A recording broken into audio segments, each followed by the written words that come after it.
ഇങ്ങനെ ഒരു കാണിപ്പുണ്ട്. ആടി അല്ലെങ്കിൽ ഇങ്ങനെ ഇങ്ങനെ കാണിക്കത്തില്ല. ഇതൊക്കെ എന്തുവാ കാണിക്കുന്നത്? കാണിക്കുന്ന മൊത്തം മറ്റേ മീനിങ്ങാ. മനസ്സിലായി? ഇത് ഇങ്ങനെയൊക്കെ കൊണ്ടുവന്ന് ഇങ്ങനെ കൊണ്ടുവന്ന് പിന്നെ ഇങ്ങനെ എത്തിക്കുന്നത് വേറെ എവിടെയാ? നമസ്കാരം. Big Boss Malayalam season 7 live അപ്ഡേറ്റിലേക്ക് ഹർദ്ദമായ സ്വാഗതം. വൻ വിഷയം നടക്കുകയാണ്.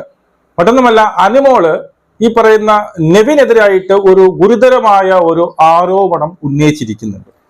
നെവിന്റെ ബിഹേവിയർ അല്ലെങ്കിൽ പെരുമാറ്റം ശരിയല്ല. അവൻ രാത്രി ഉറങ്ങിക്കിടക്കുമ്പോൾ നമ്മുടെ ഇടയിൽ വന്ന് കിടക്കുകയും ഈ പറയുന്ന ലൈംഗിക ചുവയോടുകൂടിയുള്ള ചേഷ്ടകൾ കാണിക്കുകയും അവൻ തൊടുന്നത് മറ്റ് പലതും അല്ലെ കൊണ്ടുപോകുന്നത് മറ്റു പലയിടത്തുമാണ് എന്നുള്ളത് തരത്തിലുള്ള വളരെ ഗുരുതരമായ ഒരു ആരോപണം നെവിനെതിരെ ഈ പറയുന്ന അനുമോള് ഉന്നയിച്ചിരിക്കുന്നു. വളരെ ഗുരുതരമായിട്ടുള്ള ആരോപണമാണ് ഇത്. ഈ പറയുന്ന അല്ലെങ്കിൽ അനുമോള് പറയുന്നതിൽ എന്തെങ്കിലും കഴമ്പുണ്ടോ, അനുമോള് പറയുന്നത് ശരിയാണോ എന്നുള്ളതിനെ കുറിച്ചൊക്കെ നമുക്ക് സംസാരിക്കാം. ആദ്യം അനുമോൾ എന്താണ് പറഞ്ഞത് എന്നുള്ളത് നമുക്ക് കേൾക്കണ്ടേ, അത് കേൾക്കാം. ഇനി ഞാൻ നെവിന്റെ പേരിൽ കംപ്ലൈന്റ് കൊടുക്കും. രാത്രി ഉറങ്ങാൻ സമ്മതിക്കത്തില്ല. പിന്നെ നമ്മളത് തമാശയായിട്ട് അല്ലേ, നമുക്ക് അവിടെ ഇത്രയും പേര് കിടന്ന് ഉറങ്ങി കിടക്കുമ്പോ അവിടെ ഒരു വലിയ പ്രശ്നം ഉണ്ടാക്കണമെന്ന് വെച്ചിട്ട് നമ്മളെല്ലാം തമാശയായിട്ടാണ് വിടുന്നത്. പക്ഷെ തമാശയായിട്ട് വിടാൻ പാടില്ലത്. ഓക്കെ, ആദ്യം ഈ അനുമോള് പറയുന്നത് നെവിന്റെ പേരിൽ ഞാൻ ഇനി കംപ്ലൈന്റ് കൊടുക്കും, രാത്രി നമ്മളെ ഉറങ്ങാൻ സമ്മതിക്കുന്നില്ല, അത് തെറ്റാണ്, അതുകൊണ്ട് തന്നെ അവന്റെ പേരിൽ ഞാൻ ഇനി ശബ്ദമുയർത്തുമെന്നാണ് പറയുന്നത്. ബാക്കി ഇനി അങ്ങോട്ട് കേൾക്കാനുള്ളതാണ് ഇത്തിരി സീരിയസ്. ഞാൻ ഇവിടെ രാത്രി കിടന്നുറങ്ങുന്ന സമയത്ത് വന്ന് നമ്മൾ അടുത്ത് വന്ന് കിടക്കുന്നു. ചിലപ്പോ അവൻ ഏത് രീതിക്കാന്ന് എനിക്ക് അറിയത്തില്ല, പക്ഷെ ഉറങ്ങുന്ന ആൾക്കാർ തന്നെ ശല്യം ചെയ്യാൻ പാടില്ല. രാത്രി ഉറങ്ങുന്ന സമയത്തിൽ നമ്മുടെ ഇടയിൽ വന്ന് കിടക്കും. അവൻ ഏത് രീതിക്കാണ് എടുക്കണമെന്ന് എനിക്ക് അറിഞ്ഞൂടാ, പക്ഷെ അവൻ അങ്ങനെ കിടക്കുന്നത് തെറ്റല്ലേ എന്നുള്ളതാണ് ഈ പറയുന്ന അനുമോള് ചോദിക്കുന്നത്. വിശദമായിട്ട് ഞാൻ സംസാരിക്കാം. ആദ്യം ഒന്ന് കാണാം.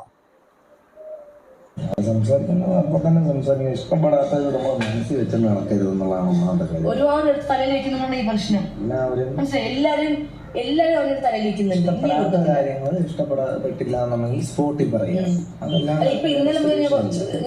അഭി അവിടെ പറയുന്നുണ്ട് ഇങ്ങനെ എന്തെങ്കിലും നിങ്ങൾക്ക് ഒരു പ്രശ്നമുണ്ടെങ്കിൽ അത് സ്പോട്ടിൽ പ്രതികരിക്കണം. അപ്പൊ അനുമോള് പറയുന്നുണ്ട് കുറെ ആൾക്കാർ ഇവനെ എടുത്ത് തലയിൽ വെച്ചിരിക്കുന്നു, അതുകൊണ്ടാണ് ഇവൻ ഇങ്ങനെയൊക്കെ ചെയ്യുന്നത്. ബാക്കി ചില സംസാരങ്ങൾ എനിക്ക് ഇഷ്ടപ്പെടുന്നില്ല. പിന്നെ അതുപോലെ ഇവിടെ വന്നിരുന്നില്ല ഇങ്ങനെ ഒരു കാണിപ്പുണ്ട്. ആടി അല്ലെങ്കിൽ ഇങ്ങനെ കാണിക്കത്തില്ല. ഇതൊക്കെ എന്തുവാ കാണിക്കുന്നത്? ഇതൊക്കെ ഈ ഷോയിൽ കാണിക്കാൻ പറ്റിയ സാധനങ്ങളാണ്. ആ കാണിച്ചൊരു ചേഷ്ട ഇത് ഞാനും കണ്ടിട്ടുണ്ട്. നെവിനെ ഇങ്ങനെ ആണുങ്ങളടുത്തായിക്കോട്ടെ പെണ്ണുങ്ങളടുത്തായിക്കോട്ടെ ഈ ഒരു ചേഷ്ട കാണിക്കുന്നുണ്ട്. ഇത് ശരിയാണോ?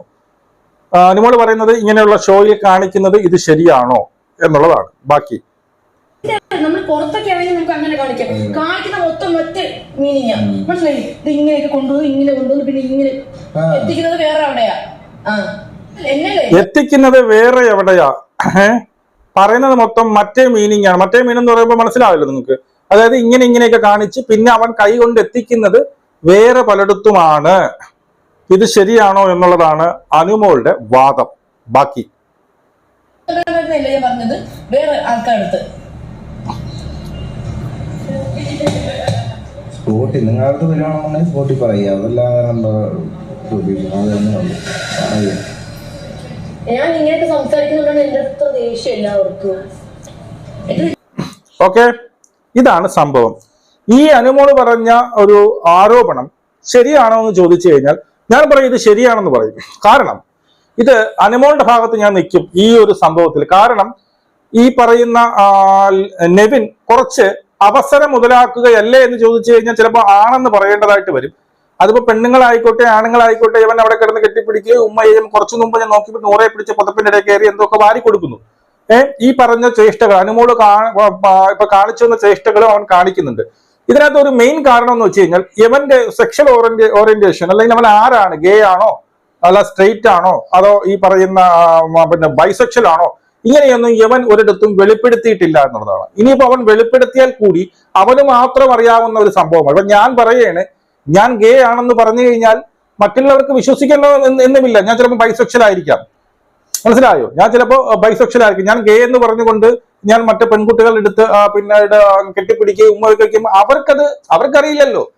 ഞാൻ പറയുന്ന ഒരു ഇത് മാത്രമേ അവർക്കുള്ളൂ. അപ്പൊ ഇവന്റെ സെക്ഷൽ ഓറിയന്റേഷൻ ഇവൻ ഇതുവരെയായിട്ടും വെളിപ്പെടുത്താൻ അവൻ തയ്യാറല്ല. ശരി, അവന്റെ പേഴ്സണൽ ആയിട്ടുള്ള കാര്യമാണ്, അവന് വെളിപ്പെടുത്തേണ്ട ഒരു ആവശ്യവും അവിടെ ഇല്ല. പക്ഷേ ഇപ്പോ ഞാൻ നമ്മളെ നെവിനെ കാണുന്ന ഒരു പുരുഷനായിട്ടാണ്. കാരണം പുരുഷന്റെ രൂപമാണ് അവനുള്ളത്. അവൻ ഈ പറയുന്ന ഗേ ആണോ ഇനിയിപ്പം ബൈസെക്ഷൽ ആണോ എന്നുള്ളത് തുറന്നു നോക്കാനുള്ള നമുക്കറിയത്തില്ല. അവൻ പറയുന്ന ഒരു സാധനമാണ്. ഇവൻ ഞാനൊരു ഗേ ആണെന്ന് പറഞ്ഞുകൊണ്ട് ആ ഒരു അവസരം ഇപ്പോ ഇവൻ ഗേ ആണെന്ന് പറയുന്നു, ഇവൻ അഭിഷേക് ശ്രീകുമാറുമായിട്ട് ഇവൻ ലിവിങ് ടുഗദർ ആണെന്നും പറഞ്ഞു കേൾക്കുന്നു. അവൻ അങ്ങനെയുള്ള തരത്തിലുള്ള ഈ പറയുന്ന എന്താണ് പിന്നീട് റീല് വരെ ഇട്ടിട്ടുണ്ട്, മൈ ലവ് എന്നൊക്കെ പറഞ്ഞുകൊണ്ട്. എന്തോ ആയിക്കോട്ടെ, വാട്ട് എവർ ഇറ്റ് ഈസ്. പക്ഷെ ഇവിടെ ഇവൻ ഇത് മുതലാക്കുന്നില്ലേ എന്ന് ചോദിച്ചു കഴിഞ്ഞാൽ ഓന്ന് പറയേണ്ടതായിട്ട് വരും. ഇനിയിപ്പോ ഇവർ ബൈസെക്ഷൻ ആണെന്ന് കരുതിക്കോ, ഇവരൊരു ബൈസെക്ഷൻ ആണ്, അതായത് ആണിനോടും പെണ്ണിനോടും താല്പര്യമുള്ളവരാണെങ്കിൽ ഇത് വന്ന് മറ്റുള്ളവരുടെ ഇടയിലേക്ക് കിടക്കുമ്പോഴോ എന്ത് ചെയ്യുമ്പോഴോ അപ്പൊ അനുമോൾ പറയുന്നുണ്ട്, ഇങ്ങനെ കാലെടുത്ത് വെച്ച് ഇങ്ങനെ പൊക്കി വെക്കുന്ന ഒരു പെണ്ണിന്റെ ഫ്രണ്ടിൽ വന്ന് പുരുഷ രൂപമാണ്, ഒരു പെണ്ണ് തന്നെ അങ്ങനെ വന്ന് കാണിക്കുമ്പോൾ തന്നെ നമുക്ക് ചിലർക്ക് അത് ഇഷ്ടപ്പെടത്തില്ല. മനസ്സിലായോ? അപ്പൊ ഒന്ന് കാണിക്കുകയും പിന്നെ അവൻ ഇങ്ങനെ ഒരു സംഭവം ഇങ്ങനെ കാണിച്ച് താഴോട്ട് കൊണ്ട് ഇങ്ങനെ ഒരു കാണിപ്പുണ്ട്. അതാണ് അനുമോൾ അവിടെ ഈ പറഞ്ഞതുപോലെ ഉന്നയിച്ച ആരോപണം. വളരെ കൃത്യമായിട്ടുള്ള ആരോപണമാണ്. അതിന് തടയിടേണ്ടത് പിന്നെ അത്യാവശ്യമായിട്ടുള്ള കേസാണ്. അവൻ എന്തോ നിന്റെ സെക്ഷൽ ഓറിയന്റേഷൻ എന്തോ ആയിക്കോട്ടെ, നിനക്കിപ്പോ പെണ്ണിനോടോ ആണിനോടോ അത് രണ്ടുപേരോടോ നിനക്ക് താല്പര്യമുള്ളത് എന്നുള്ളത് നിന്റെ പേഴ്സണൽ വിഷയമാണ്. ഒരു ഇൻഡിവിജ്വലായ എനിക്ക് ആരൊക്കെ എന്റെ ദൈവത്തിൽ തുടരണം, ആരൊക്കെ എൻ്റെ അടുത്ത് ഏത് രീതിയിലുള്ള സംസാരങ്ങൾ സംസാരിക്കണം, ഏത് രീതിയിലുള്ള പിന്നീട് ആംഗ്യങ്ങൾ കാണിക്കണം, ഏത് രീതിയിലുള്ള അപ്പൊ അതൊക്കെ നിശ്ചയിക്കുന്ന ഞാനും കൂടിയാണ്. അത് എന്റെ പേഴ്സണലാണ്. അനുമോൾക്കത് ഡിസ്കംഫർട്ടായി തോന്നിയിട്ടുണ്ട്. അത് അവൻ കാണിക്കുന്നതിൽ മറ്റു പല അർത്ഥങ്ങളും ഉണ്ട് എന്ന് അനുമോൾ പറയുന്നുണ്ടെങ്കിൽ ഒരിക്കലും കുറ്റം പറയാൻ സാധിക്കില്ല. എനിക്ക് ഞാൻ പലപ്പോഴും തോന്നിയിട്ടുണ്ട് ഇവൻ ഇത് കുറച്ചധികമല്ലേ എന്ന് എനിക്ക് തോന്നിയിട്ടുണ്ട്. കുറച്ച് എന്റർടൈനിങ് ഒക്കെ കൊടുക്കുന്നുണ്ട്, കുറച്ച് തമാശ പറയുന്നുണ്ട്. ഈ തമാശ രൂപേണയും തന്റെ സെക്ഷൽ ഓറിയന്റേഷൻ പുറത്ത് പറയാതെ ആ ഒരു ബോർഡറിൽ നിന്നുകൊണ്ട് അല്ലെങ്കിൽ ആ ഒരു പുകമറയിൽ നിന്നുകൊണ്ട് ഇവൻ അവസരം മുതലാക്കുകയാണോ എന്നുള്ളൊരു സംശയം എന്നെ പോലെ നിങ്ങൾക്ക് പലർക്കും ഉണ്ട്. ഇതിനെപ്പോലെ കുറെ റീൽസുകളും കുറെ ഫോട്ടോസും മുമ്പേ വന്നിട്ടുണ്ട്. അതുകൊണ്ട് തന്നെ ഈ ഒരു വിഷയത്തിൽ എന്താണ് അനുമോളുടെ അതും അവരുടെ ഇപ്പൊ വേറൊരുക്കം ഈ പറയുന്ന നമ്മുടെ ജിസേലിന് അവൾക്കത് പ്രശ്നമില്ലായിരിക്കും. അത് അവളുടെ പേഴ്സണൽ മാറ്റർ, അവൾക്കത് പ്രശ്നമില്ല. നീ കെട്ടിപ്പിടിക്കുകയോ ഉമ്മ വയ്ക്കുകയോ നീ ഇതുപോലുള്ള ആംഗ്യങ്ങൾ കാണിക്കുകയോ ഇതുപോലുള്ള ചേഷ്ടകൾ കാണിക്കുകയോ എന്നെ എടുത്തു പൊക്കുകയോ എന്റെ കൂടെ കിടന്നുറങ്ങുകയോ ഒക്കെ ചെയ്താൽ ചിലപ്പോൾ ജിസേലിന് പ്രശ്നം ഉണ്ടാകത്തില്ല. പക്ഷെ അനുമോളിന് അവിടെ പ്രശ്നമുണ്ടെങ്കിൽ അത് പ്രശ്നം തന്നെയാണ്, മാറി നിൽക്കുക തന്നെ വേണം. ആരെടുത്ത് അനുമോൾ നോക്കുമ്പോൾ അവനൊരു പുരുഷ രൂപമാണ്. അവനൊരു പുരുഷ രൂപമാണ്, നമുക്ക് കാണുമ്പോൾ പുരുഷ രൂപമാണ്. അവനെ പുരുഷനായിട്ട് കാണാനേ പറ്റുള്ളൂ. ഇപ്പോ പിന്നെ ഒരു ലെസ്ബിയൻ വന്നിട്ട് ഞാൻ ലെസ്ബിയൻ ആണ് എന്ന് പറഞ്ഞുകൊണ്ട് ഒരു ആണിന്റെ അടുത്ത് വന്ന്, ഉദാഹരണം എന്റെ അടുത്ത് വന്ന് ഞാൻ ലെസ്ബിയൻ ആണെന്ന് പറഞ്ഞ് എന്നെ പിടിച്ച് കെട്ടിപ്പിടിക്കുമ്പോൾ എന്റെ മനസ്സിൽ അവളൊരു പെണ്ണാണ്. അവളുടെ മനസ്സിനകത്ത് എന്തെന്ന് എനിക്കറിയില്ല. ചിലപ്പോൾ നമുക്ക് അൺകംഫർട്ട് ആയിട്ടുള്ള പലയിടത്തും തൊടുമ്പോൾ നമുക്കത് ഇഷ്ടപ്പെടത്തില്ല. മനസ്സിലായി? അതേ ഒരു ഫീലാണ് ഇവിടെ അനുമോൾക്ക് ഉണ്ടായത്. അനുമോളുടെ വാദം വളരെ ശരിയെന്നാണ് എന്റെ ടേക്ക്. നിങ്ങളുടെ അഭിപ്രായങ്ങൾ കമന്റായി രേഖപ്പെടുത്തുന്നത്. നമുക്ക് ഇവിടെ കാണാം. ജയ് ഹിന്ദ്.